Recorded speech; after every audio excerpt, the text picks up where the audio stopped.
Hi friends, this video shows how to reset Wi-Fi settings and fix all Wi-Fi issues. Please don't forget to subscribe this channel. Please like and share the video. Go to settings, tap on the settings app icon. Go down, tap on general. Go down, go to transfer or reset iPhone. Tap here. Tap on reset. Here you can see reset network settings. Tap here. Enter screen lock password.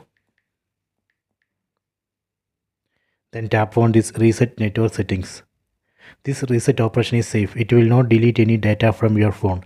It will not delete your photos, videos, contacts, apps, anything. It just reset only the network settings. Tap on this reset network settings. Please wait. Okay, reset operation has been completed. Enter screen lock password. Done. This way we can reset Wi-Fi settings and fix all Wi-Fi related issues. After this reset operation, we can check Wi-Fi. We can try to connect this mobile phone to a Wi-Fi router. That should work. I hope you have enjoyed this video. Please subscribe this channel. Please like and share the video.